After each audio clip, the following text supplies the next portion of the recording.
क्या भारत आदिवासी पार्टी का जो परचम है वो महाराष्ट्र तक फैलने वाला है? और क्या भारत आदिवासी पार्टी मजबूत होने वाली है महाराष्ट्रीयन स्तर पर भी?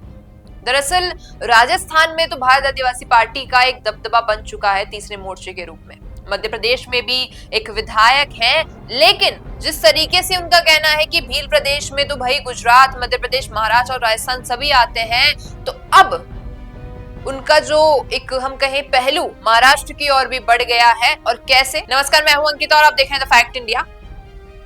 दरअसल देखिए, हाल ही में राजकुमार रौत ने अपने एक्स अकाउंट पर डाला कि महाराष्ट्र के नागपुर में कोयतुर गोंडवाना महासभा के तत्वाधान में रावेन लिंगो महागोगो महापूजा हुई, यानी उस कार्यक्रम में सम्मिलित हुए गौंड आदिवासी हजारों सालों से प्रकृति पूजा, पारी कुपाड़ लिंगो एवं रावेन पूजा करते आए हैं।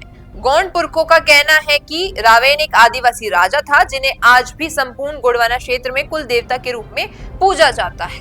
अब देखिए, जब से इनका कहना है कि भाई आदिवासियों के लिए कोई बात रखता नहीं है और उसके बाद पार्टी का निर्माण हो गया। राजस्थान में तो हम बात करें, वागड़ क्षेत्र के तमाम मुद्दे राजकुमार रौत लोकसभा में उठा लेते हैं, उनके विधायक विधानसभा में उठाते हैं। मध्य प्रदेश में भी इनके एक विधायक हैं, वो भी वहां मुद्दे उठा पाते हैं। लेकिन महाराष्ट्र की बात करें तो वहां पर जो आदिवासी समुदाय के लोग हैं और जिनके कार्यक्रम में सम्मिलित होने के लिए राजकुमार रौत वहां गए थे, अब वहां पर भी शायद हो सकता है कि तीसरे मोर्चे के रूप में, या फिर हम कहें वहां पर जो तमाम पार्टियां हैं वो अगर आदिवासियों की सुनवाई नहीं कर रही है, तो राजकुमार रौत अपनी भारत आदिवासी पार्टी वहां पर भी जब आगामी चुनाव हो या चुनाव से पहले या कोई उपचुनाव हो या धीरे धीरे कोई पार्टी का संगठन वहां पे कमेटी बना दे, ऐसा भी संभव है। क्योंकि रौत और जो उनकी पार्टी है उनका कहना यही है कि हमें भील प्रदेश चाहिए, हम अपना एक अलग लोकतंत्र बनाना चाहते हैं, हम आदिवासियों के मुद्दों को उठाना चाहते हैं ताकि किसी भी आदिवासी को या आदिवासी क्षेत्र के लोगों को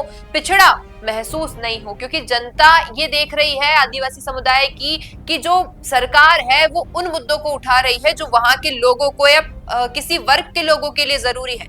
हमारे मुद्दों को नहीं उठाया जा रहा है, हमारे लिए तो जो मूलभूत सुविधाएं हैं वो भी सामने नहीं आ रही है। जब किसी आदिवासी परिवार से या आदिवासी क्षेत्र के लोगों से मिलते हैं तो वो कहते हैं कि सरकार नई नई योजनाएं लाती है, लेकिन सिर्फ लाकर काम करती है, वो हमारे क्षेत्र तक ना तो पहुंचती है, और अगर पहुंच भी जाती है तो बीच में इतनी गड़बड़ी और घोटाले हो जाते हैं कि हमें उसका कोई भी हम कहें पैसा या फिर उससे अगर कुछ मिल रहा होता है तो वो सुविधाएं नहीं मिल पाती है। और शायद यही कारण है कि उन्हें ऐसा कोई नेता चाहिए था जो उनकी आवाज बने, और राजकुमार रौत के तमाम भारत आदिवासी पार्टी के नेता वही कर रहे थे। लेकिन अब महाराष्ट्र में जब रुख हो गया है तो हो सकता है आगामी समय में वहां पर भी अपनी पार्टी का एक निर्माण हो और वहां पर भी कहीं ना कहीं आदिवासी जो क्षेत्र के लोग हैं उनकी हित के लिए, उनके मुद्दों के लिए वो एक पार्टी का संगठन करें। क्या लगता है आपको कि आदिवासी क्षेत्र के लोग जो महाराष्ट्र में है वो अब भारत आदिवासी पार्टी से जुड़ेंगे, और क्या उनमें से किसी को वहां का लीडर बनाया जाएगा? बताइएगा कमेंट में। बिजनेस अच्छा हो सकता है, लेकिन अगर नाम नहीं दिखा तो पहचान कैसे बनेगी? अब टेंशन छोड़िए, द फैक्ट इंडिया आपके बिजनेस को देगा वो पहचान जो पूरे राजस्थान में हर किसी तक पहुंचे। न्यूज चैनल पर विज्ञापन, पॉडकास्ट और प्रमोशन के जरिए आप सीधे 5 लाख सब्सक्राइबर और 10 करोड़ से ज्यादा व्यूज तक अपनी पहुंच बना सकते हैं। तो देर किस बात की, आज ही द फैक्ट इंडिया से जुड़िए और अपने बिजनेस को बनाइए हर घर का नाम।